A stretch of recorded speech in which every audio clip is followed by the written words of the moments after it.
Le Rwanda s'apprête à commémorer le 7 avril le 25e anniversaire du génocide de 1994 qui a fait plus de 800 000 victimes, principalement des Tutsis, l'une des plus grandes tueries du XXe siècle. Rwanda, souvenir, unité et renouveau, c'est le thème de cette édition. Un deuil national de 100 jours qui permet aux Rwandais de se souvenir des leurs, mais surtout d'honorer le chemin parcouru.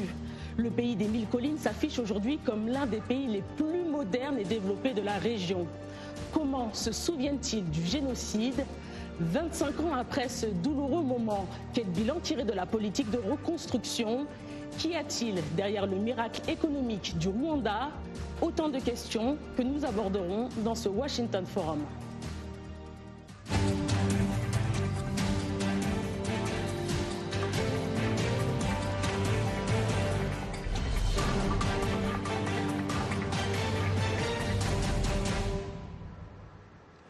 Bonsoir à tous, Raïssa Girondin avec vous, bienvenue sur VOA Afrique.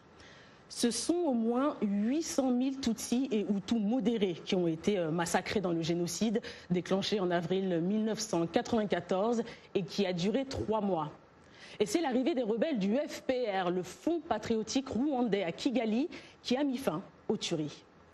25 ans après, le pays tente toujours de se relever de cette tragédie. Un récit d'Abdourahmane Dia. C'est l'élément déclencheur du génocide. Le 6 avril 1994, l'avion transportant les présidents rwandais Juvenal Habyarimana et burundais Cyprien Ntaryamira est abattu au-dessus de l'aéroport de Kigali. Dès le lendemain, 7 avril, les Tutsis sont pris à partie dans des massacres à grande échelle. Les Hutus modérés ne sont pas épargnés. Les Tutsis sont accusés par le pouvoir, dominé par les Hutus, de collusion avec la rébellion du Front patriotique rwandais venu d'Ouganda et qui poursuit sa marche vers Kigali. Et pourtant, un peu moins d'un an plus tôt, en août 1993, le gouvernement et les rebelles du FPR signent l'accord d'Arusha qui devait permettre un partage du pouvoir. Mais la mise en place d'un gouvernement de transition tarde à se concrétiser et les deux parties s'en rejettent de la responsabilité. Après l'attentat contre l'avion d'Habyarimana, tous ceux qui soutenaient le processus d'Arusha sont visés par ces attaques, mais ce sont les Tutsis qui en paieront le prix fort. Dans la foulée, la première ministre et Hutu modérée Agathe Uwilingiyimana, qui tentait de calmer les esprits, est abattue, de même que plusieurs membres du gouvernement. Les milices Hutus s'en prennent aux Tutsis jusque dans les églises et les écoles où ils se réfugiaient. Tout ça sous le regard impuissant des casques bleus. Les Occidentaux, les Français et les Belges notamment, quittent le pays. Bruxelles annonce même le retrait de son contingent de la mission onusienne après la mort de 10 de ses soldats. La communauté internationale, l'ONU, l'Union africaine et les organisations régionales n'ont pas pu empêcher la poursuite des massacres. Même l'opération française turquoise, déclenchée en juin 1994 avec l'autorisation de l'ONU dans le but de protéger les civils, n'aura pas permis d'arrêter la tragédie. Elle a même fait l'objet de critiques et est devenue la source de tensions diplomatiques entre Paris et Kigali avec l'arrivée du FPR au pouvoir. C'est en fait l'entrée à Kigali de la rébellion dirigée par Paul Kagame qui a mis fin au génocide avec une communauté internationale qui s'est ensuite sentie coupable. Nous n'avons pas agi assez rapidement après le début des tueries. Nous n'aurions pas dû laisser les camps de réfugiés devenir un refuge pour les tueurs. Nous n'avons pas immédiatement appelé ces crimes par leur nom, génocide. C'était aussi le début d'un long processus de reconstruction et de réconciliation pour le pays. Aujourd'hui, le Rwanda enregistre l'un des taux de croissance les plus élevés du continent et son dirigeant, Paul Kagame, même s'il dirige le Rwanda d'une main de fer, est l'un des chefs d'État les plus admirés en Afrique. Et plusieurs invités pour nous accompagner en direct de Kigali au Rwanda. Idriss Fall, rédacteur en chef de VOA Afrique. Via Skype de Pennsylvanie, ici aux États-Unis, Jean-Pierre Karéguéié, professeur à Dickinson College. Il est l'auteur de plusieurs ouvrages sur le génocide, dont le dernier, Traversée de la mémoire. Et sur notre plateau à Washington, Franck Kaijuka, premier conseiller à l'ambassade du Rwanda aux États-Unis. Bonsoir à tous et merci d'être avec nous pour ce débat. Donc, je m'en vais vers Idriss. Vous êtes sur place. Comment se préparent les Rwandais à cette commémoration ? 25e anniversaire ici au Rwanda. Plusieurs chefs d'État d'abord sont attendus dimanche, le 7 avril. On va enterrer les restes qui ont été récemment découverts à Kigali. Puis il y aura la cérémonie officielle avec plusieurs chefs d'État, avec une absence remarquée du chef d'État de l'État français. Et suivi d'une marche du souvenir, d'une marche de la jeunesse. Quelles sont les réactions sur place? Une semaine de deuil national. Oui, merci Idriss. Quelles sont les réactions sur place, c'est ça que je suis en train de... Suite à l'absence du président français Emmanuel Macron. Je suis en train de vous décrire. Non, mais c'est qu'en fait, Emmanuel Macron, il ne vient pas, mais la cérémonie aura lieu. Il y aura au moins 15 chefs d'État africains qui seront sur place. Et le Rwanda ne célèbre pas la France. Le Rwanda commémore en fait une tragédie qui s'est passée ici, avec parfois des accusations disant que la France a été parfois complice de ces atrocités. Je pense qu'on aura l'occasion d'y revenir. Merci beaucoup Idriss. On aura effectivement l'occasion d'y revenir. Le rôle de la mémoire du génocide au Rwanda est important durant cette commémoration. Nous vous proposons un extrait du témoignage poignant de Lydia Ouamwezi. J'ai perdu tous mes enfants, mon mari, mes parents, les parents de mon mari et toute leur famille. Il y a longtemps, quand quelqu'un perdait son mari, sa famille ou d'autres personnes l'aidaient. Mais pour nous, c'était différent. Nous pensions être les seuls dans cette situation, mais plus tard, nous avons réalisé qu'il y en a d'autres comme nous. Ce qui m'a fait le plus mal a été de perdre mes frères et sœurs, mes enfants et mon mari.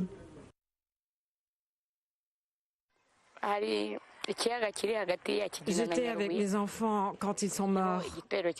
Il y a un lac entre Kigina et Nyarubuye. C'est là que la foule nous a amenés. Quand nous sommes arrivés là-bas, les Interahamwe ont donné l'ordre d'épargner les femmes. J'avais 3 garçons ainsi que le fils de ma sœur. Ils en avaient marre d'utiliser les machettes. Alors ils ont jeté mes enfants dans le lac. Après qu'ils les ont jetés dans le lac, j'ai à mon tour jeté le porte-bébé que j'avais dans l'eau. Mais ils l'ont récupéré à l'aide d'un arc et m'ont battu sérieusement. Ils m'ont dit « Nous te laissons vivre, mais tu dois nous donner des enfants. Tu ne dois pas te débarrasser du porte-bébé. Nous avons tué des Tutsis, mais tu vas donner naissance à des Hutus et les porter sur ton dos. » Après avoir tué mes enfants, ils m'ont emmené chez le chef des Interahamwe, appelé Sebasore.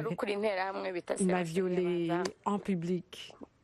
Puis, ils m'ont violée chacun à son tour. C'était horrible. Je ne pourrai jamais l'oublier.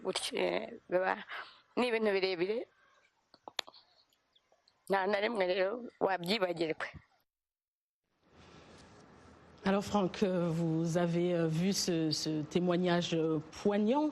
La commémoration même là, est axée cette année sur le thème souvenir, unité et renouveau. Donc on a vraiment cette impression que les autorités rwandaises veulent mettre un accent plus particulier sur la jeunesse post-génocide qui n'a pas vécu ces événements. Alors faut-il, selon vous, continuer à mobiliser la mémoire tragique de cet événement ou il faut plutôt la démobiliser pour passer à une autre étape?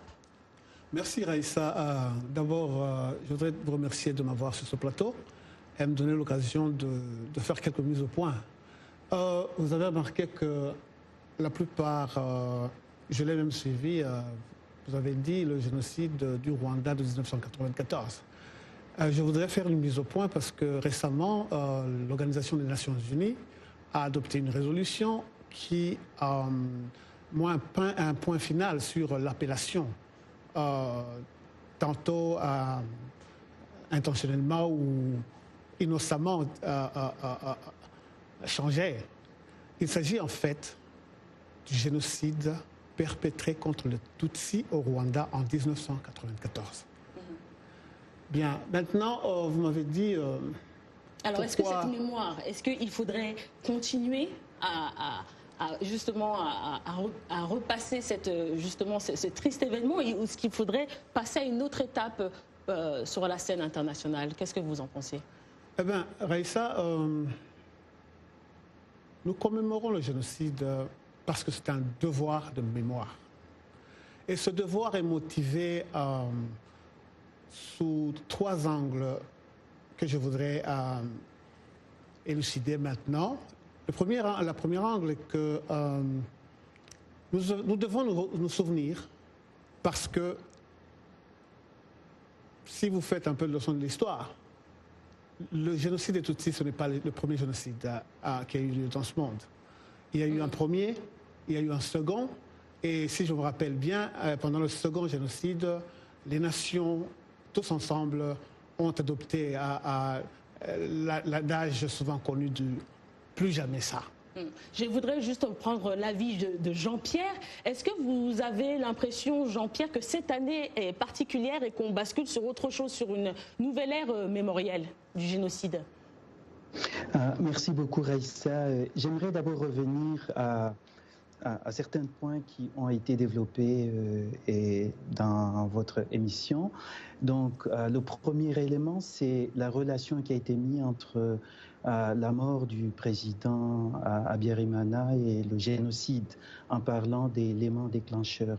Je crois qu'il n'y a pas, il faut que ça soit clair, il n'y a pas de cause à effet, mais ça a été probablement, c'est un fait, je dirais, banal, mais ça a été un signal, comme il peut exister d'autres signes pour provoquer un génocide. Comme vous savez, c'est un génocide qui a été planifié et il y a toute une histoire sur la persécution des Tutsis et aussi entre 90 et 94, il y avait des Tutsis qui vivaient à l'intérieur, qui étaient en danger et il y avait déjà ce qu'on pourrait appeler même répétition, préparation à ce génocide. Donc cet élément, me semble-t-il, n'est pas essentiel, mais ça a été un signal, bien sûr, mais aussi un signal, pourquoi pas, peut-être aussi, qui est aussi planifié. Dans ce cas-là, j'aimerais, donc ça c'est un premier élément que je voulais signaler. Et deuxième, c'est par rapport à la question de mémoire, savoir si est-ce qu'au Rwanda c'est important, est-ce que si ça vaut la peine de continuer à commémorer le génocide. Et je partirai d'abord d'une expression Kinyarwanda, enfin pas une expression, un mot Kinyarwanda qui est important, c'est le mot pour dire hier, et c'est le même mot qui est utilisé pour dire demain, donc le mot ejo. Donc ça signifie hier, ça signifie aussi demain en Kinyarwanda. Et donc ça permet au niveau de la temporalité de montrer comment au Rwanda il y a cette relation, déjà dans notre culture, cette relation entre le passé et le présent. Donc c'est pas simplement un simple mot. Et donc c'est important, si on parle de plus jamais ça, si on parle de penser à l'avenir, il est très important pour nous de nous souvenir du passé. Et c'est pas seulement dans la culture rwandaise, africaine, et par exemple vous connaissez aussi le mythe du Sankofa en Afrique de l'Ouest. On dit voilà, cet oiseau mythique qui vole mais les yeux tournés vers derrière, donc ça montre aussi que dans ces cultures c'est un élément qui existait. Et je crois aussi dans tous les génocides, il est important d'avoir ces dimensions aussi du passé.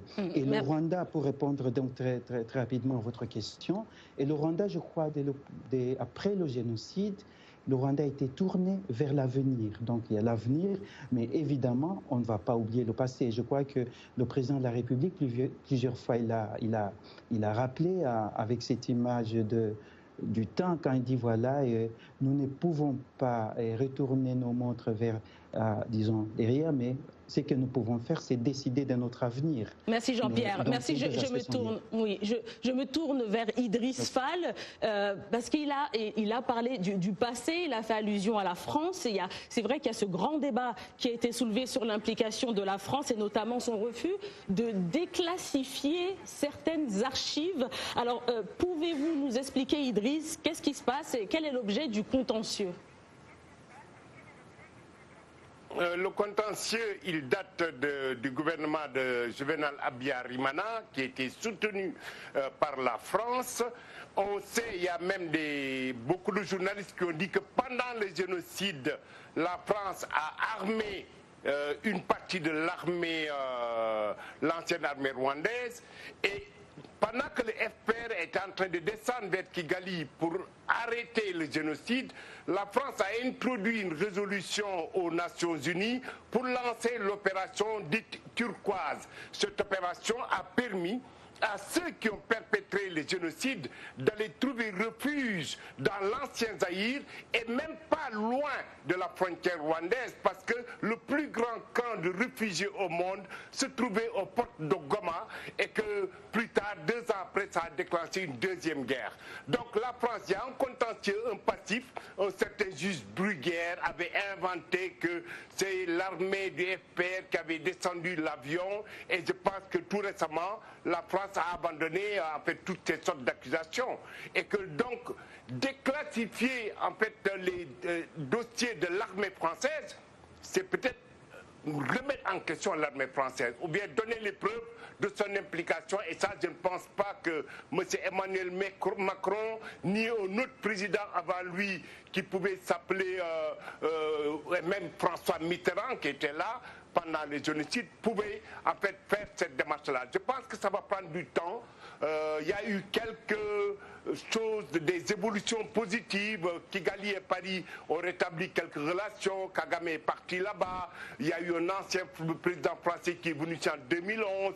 Aujourd'hui, c'est une Rwandaise qui dirige la francophonie. Donc, je pense qu'on va dans le sens d'une normalisation.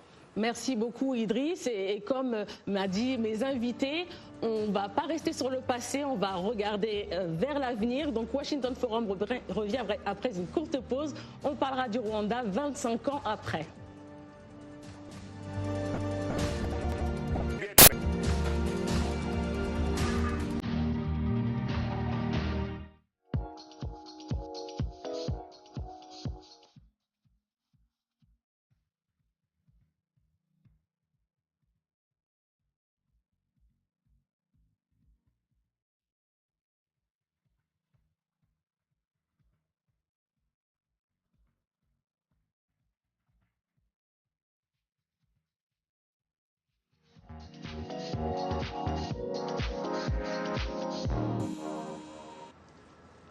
Merci de nous retrouver pour la seconde partie de Washington Forum. Raissa Girondin, toujours en votre compagnie avec nos invités.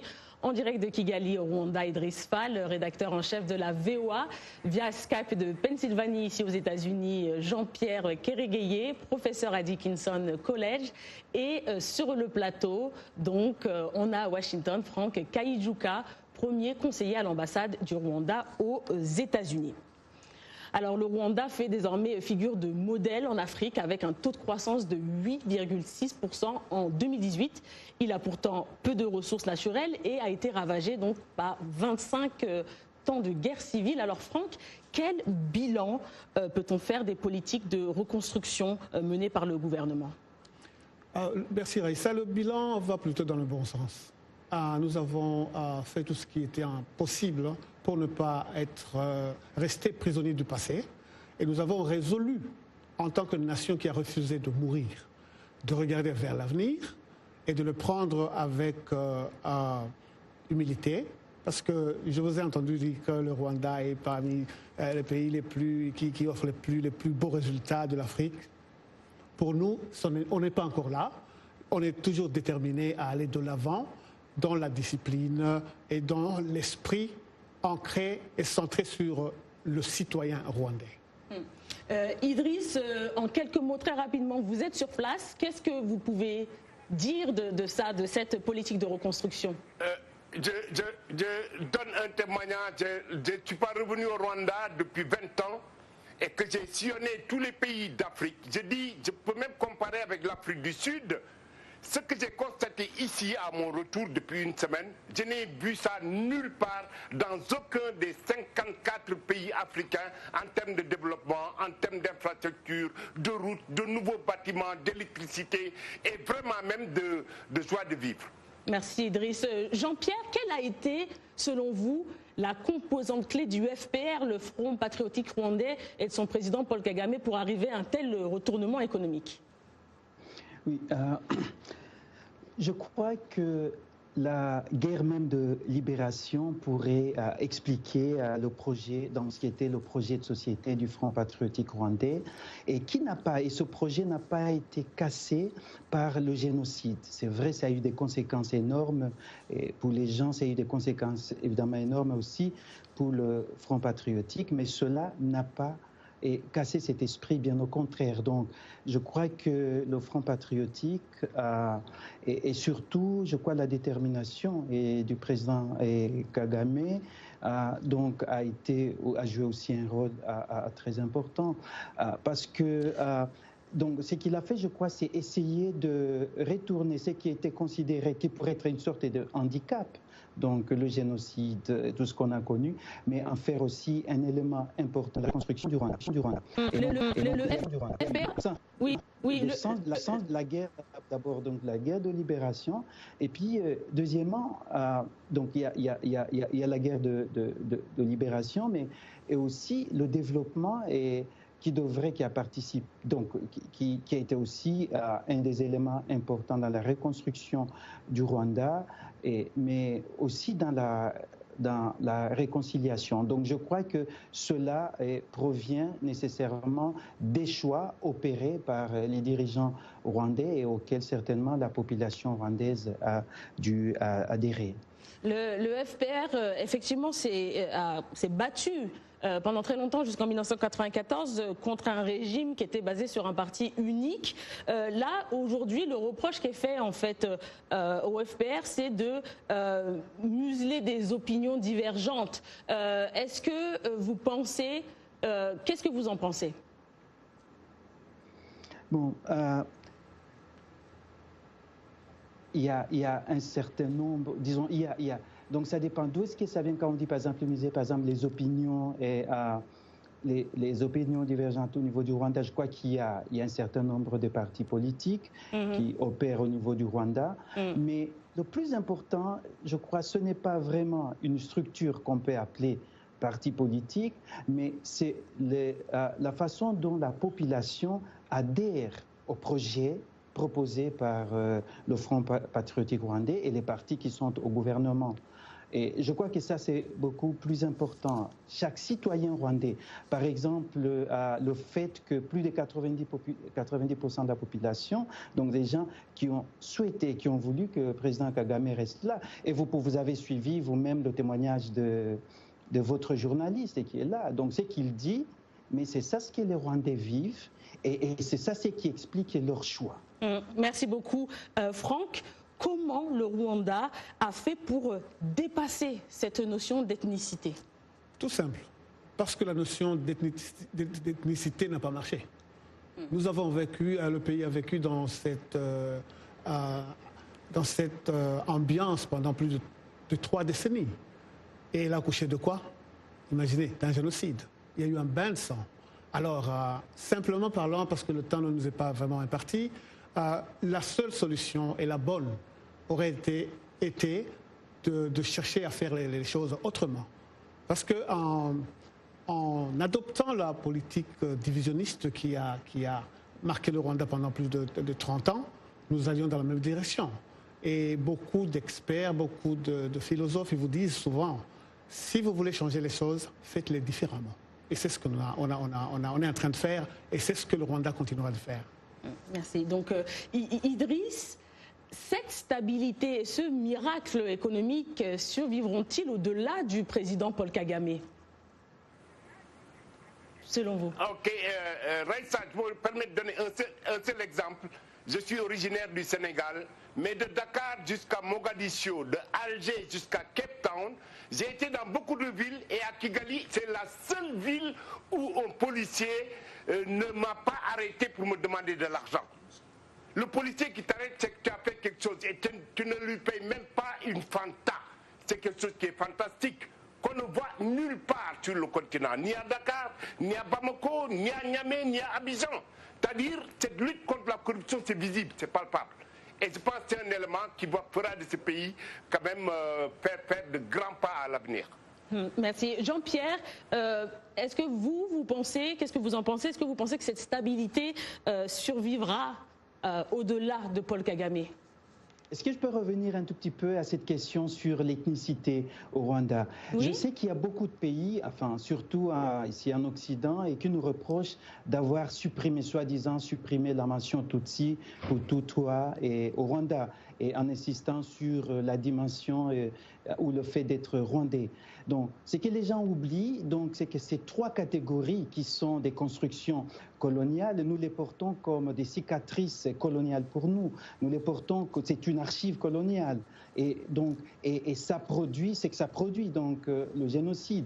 Et je crois qu'aujourd'hui, en parlant le fait d'être rwandais, ce n'est pas supprimer en soi le fait que quelqu'un veut rester Tutsi, Tutwa ou Hutu.